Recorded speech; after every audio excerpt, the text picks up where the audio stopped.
Those who understand the rules of the game do not wait for justice. They create their own opportunities. Have you ever wondered why good people never get what they deserve? Have you ever asked yourself why so many honest, hardworking, and virtuous people never seem to get what they truly deserve? Meanwhile, those who manipulate, deceive, and play dirty always seem to be one step ahead. This reality doesn't just seem unfair, it challenges everything we've been taught about morality and merit. But what if I told you this isn't just a coincidence? What if this apparent injustice is actually a reflection of something much deeper? Something rooted in human psychology and the very structures of power that shape society. History has shown us this pattern over and over again. Bloodthirsty emperors who ruled with an iron fist, unethical political leaders who manipulated their way to the top, business tycoons who crushed their competition without hesitation. These are the figures who dominate history books, while countless noble and virtuous souls remain forgotten. But why? Why does the world seem to favor those who lack integrity the most? The answer might be uncomfortable, but it cannot be ignored. Power does not reward goodness. It rewards strategy. And those who hesitate, who cling too tightly to justice, expecting the world to recognize them for their virtue, are often left behind. So does that mean morality is a weakness in the game of power? The secret game of power. Before we answer that, we need to understand something crucial. Power is not about right or wrong. It simply is. Friedrich Nietzsche, one of the most controversial philosophers in history, saw power as the driving force of existence. To him, the world was not governed by universal moral principles, but by a constant struggle between those who take control of their own destiny and those who passively wait for the world to be fair to them. Nietzsche introduced a bold and unsettling concept to explain this phenomenon: master morality versus slave morality. Master morality versus slave morality. Imagine two warriors standing on a battlefield. One of them is strong, decisive, and ruthless. He doesn't wait for permission to act. He takes what he wants, imposes his will on the world, and shapes his own destiny. The other one is hesitant. He seeks external validation, waits for others to recognize his value, and believes that justice somehow will reward him in the end. Now be honest. Who has a better chance of surviving? Who has a better chance of getting what they want? Nietzsche's philosophy: why do the worst people succeed? Throughout history, Nietzsche argued that human beings developed two fundamental types of morality. Master morality. This is the morality of the strong, the conquerors, the empire builders. To them, good is whatever strengthens their position, increases their power, and brings them closer to their goals. They don't ask for approval. They are not ashamed of ambition. They recognize that the world is a game, and they learn to play it. Slave morality. This is the morality of the oppressed, of those who lack power to change their circumstances. Unable to impose their will directly, they create a belief system that glorifies humility, obedience, and sacrifice. To them, suffering is noble and power is evil. But here's the great irony. Slave morality doesn't prevent the rise of the ruthless, it strengthens them. By teaching that ambition is shameful and that power should be rejected, this worldview allows those who have no moral boundaries to dominate everything around them. Why do the worst people prevail?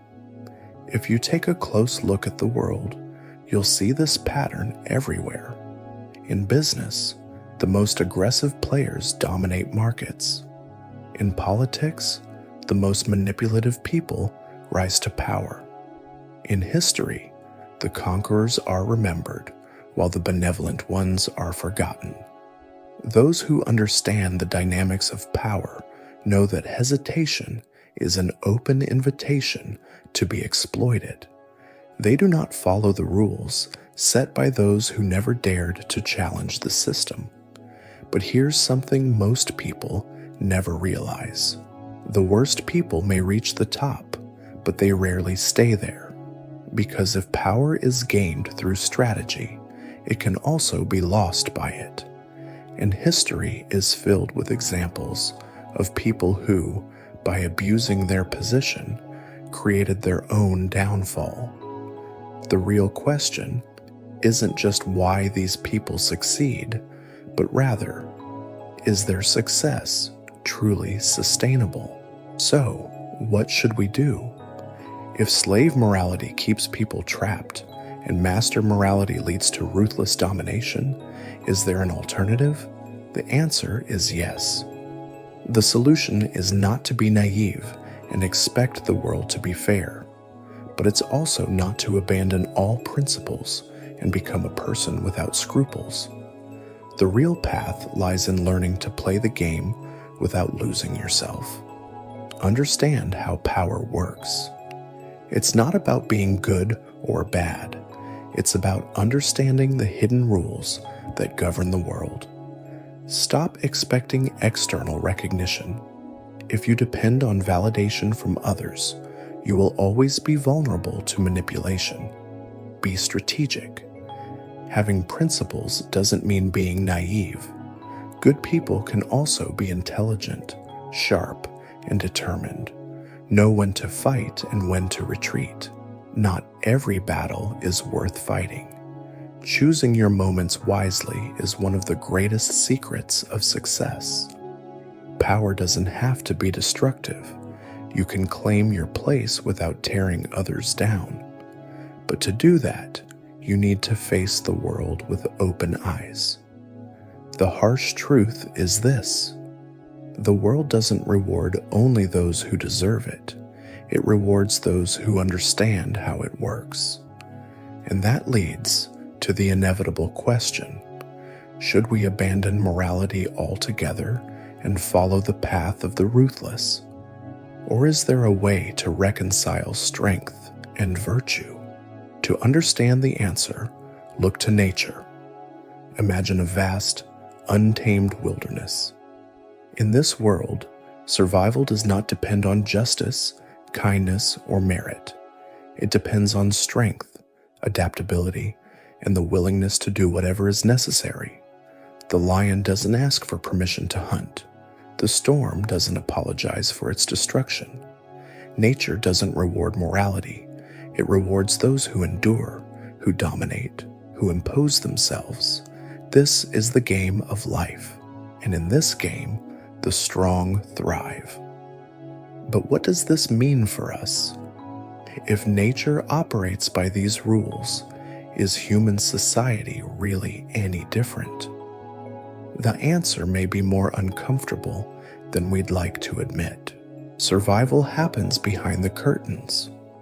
At first glance, the modern world appears civilized, structured by laws and social contracts.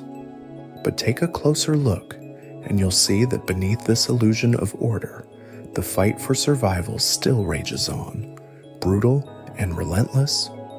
And those who rise to the top often share one defining trait: the ability to act without hesitation.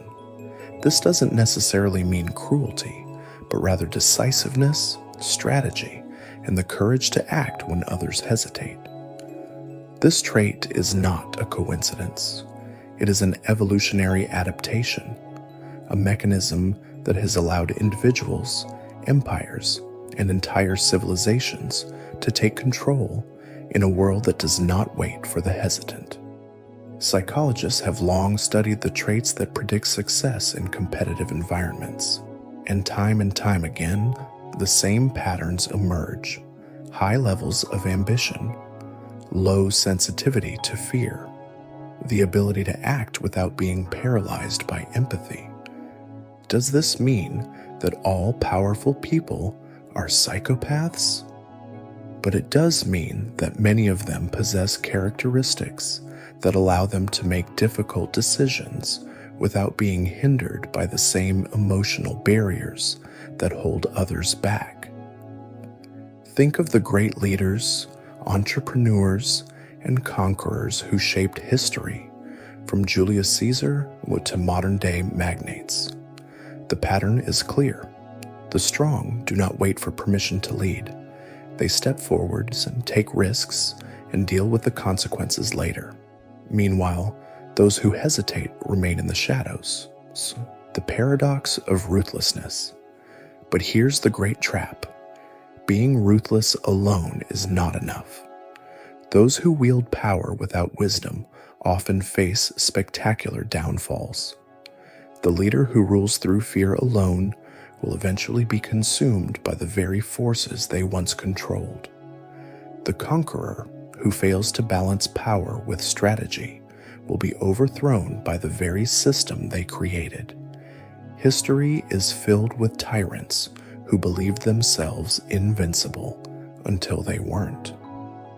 So if power is often seized by the ruthless, does this mean that morality and justice are doomed to fail?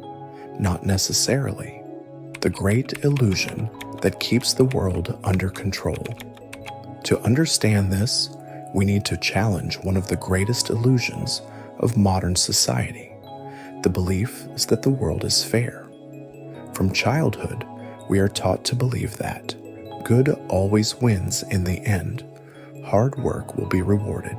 Evil will be punished. Fairy tales, religious teachings, and moral philosophies though all reinforce this idea.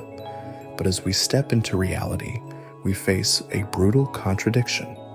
The hardest workers are not always the wealthiest. The most honest people are not always in positions of power. The kindest hearts are often the most broken. And here's the uncomfortable truth.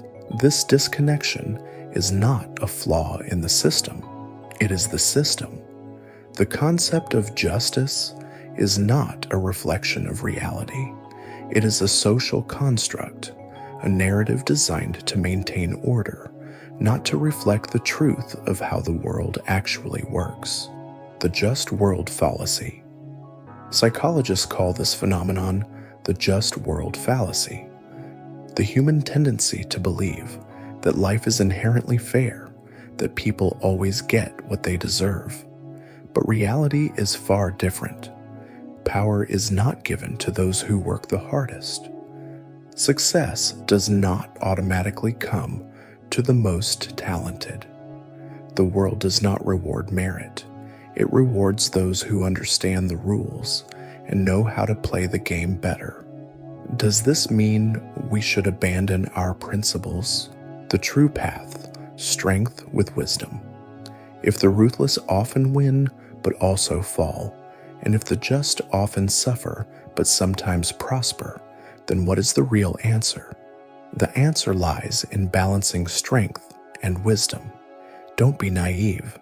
The world is not inherently fair, and expecting it to be will only put you in a vulnerable position.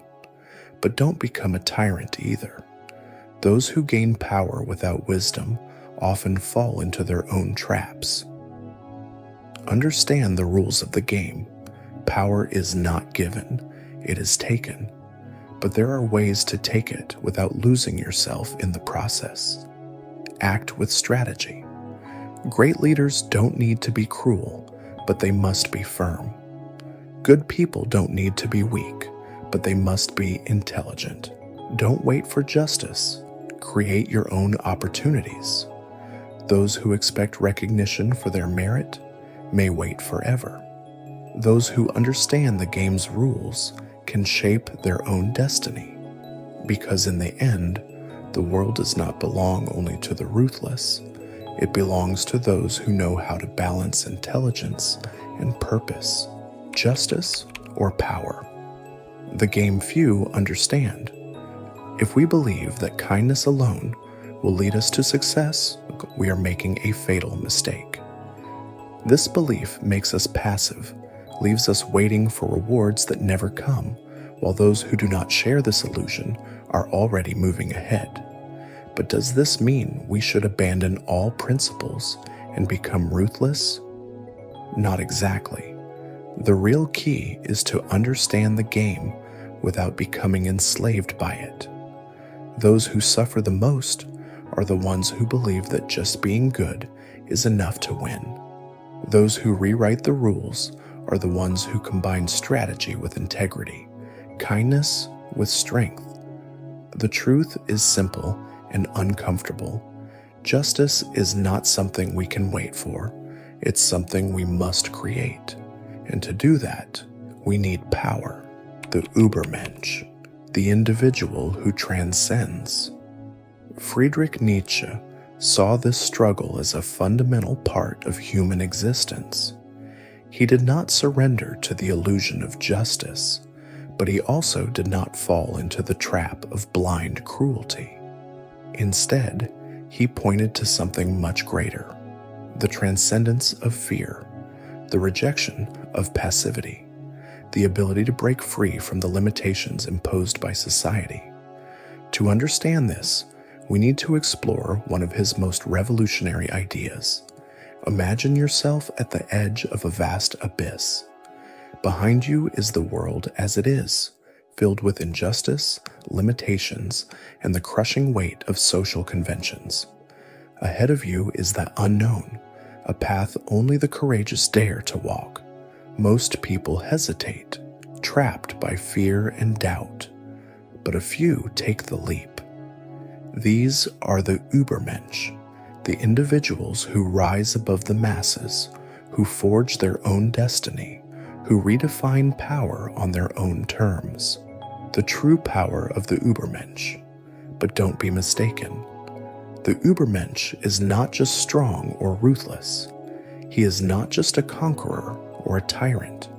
He is a creator. His true power is not in controlling others, but in mastering himself. He does not wait for the world to change. He transforms the world around him. While the weak are imprisoned by fear, while the ruthless drown in manipulation and cruelty, the Übermensch moves forward, free from society's illusions. The most important point: tyrants may reach power, but they never have true mastery. Those who rise through manipulation always fall. The ruthless play a temporary game, climbing through lies and violence. But the Übermensch plays the infinite game, building something greater than himself, something that will last. The real question is, how can we apply this mindset to our own lives? How do we navigate a world that rewards the ruthless without becoming like them? The next step is not to reject power, but to redefine it. Power is not a weapon, it's a tool. Imagine you are in a high-stakes game where the rules are dictated by those who play to win at any cost. If you hesitate, if you believe justice will protect you, you lose. This is the reality faced by many in the world of business, politics, and life itself. The ruthless understand this. They take what they want. But does this mean we must become like them in order to survive? Not necessarily. The biggest mistake people make. Most people believe they only have two choices. Be ruthless, destroy everything in your way to rise. Be passive, and be crushed by the system. But there is a third path. The path that blends strategic thinking with integrity. The path that allows you to compete without losing your soul. Nietzsche's philosophy was never about blind domination. It was about transcending weakness without falling into cruelty. Power is not a monster to be feared. It is a tool that can be used consciously. And understanding this is what separates the winners from the defeated. The harsh truth about life. One of the biggest weaknesses people have is the belief that life should be fair. It never was. It never will be. The strongest competitors accept this from the start. They don't waste time complaining about injustice. They learn the rules of the game and use them to their advantage. This does not mean abandoning ethics, but it does mean understanding that power is neutral, and those who master it are the ones who shape reality. Many people fail because they assume that kindness alone will lead them to success, but power is rarely given. It is taken, and taking power does not mean becoming cruel. It means understanding how those who seek to exploit you operate. The art of strategic empathy. Most people are controlled by fear. Fear of failure, fear of rejection, fear of being alone. But the Übermensch develops internal power. He embraces discomfort. He takes risks. He follows his own path despite opposition. The most successful people don't ask for permission. They create opportunities where none existed before. Relentlessness without purpose is destruction. Relentlessness with wisdom is strength. Many confuse being strong with being cruel, but there is a huge difference between blind ruthlessness, destruction without reason, manipulation, and fear. Controlled ruthlessness, the ability to make difficult decisions without hesitation while maintaining integrity. Sometimes, power demands that you walk away from toxic relationships, make unpopular decisions, face uncomfortable truths. This is not cruelty, it is strength. Why do the ruthless fall? If the ruthless rise so fast, why do they also fall so hard? Because their power is built on exploitation, not creation. A true Übermensch creates a business, an idea, a movement, a personal transformation. When you create value, you become indispensable. You don't need to manipulate, because your power is earned, not stolen. Can you succeed in a world that rewards the ruthless? Absolutely. But only if you stop following the old rules. Only if you stop waiting for justice and start mastering power on your own terms. The final question: are you ready to stop waiting and start creating your own path?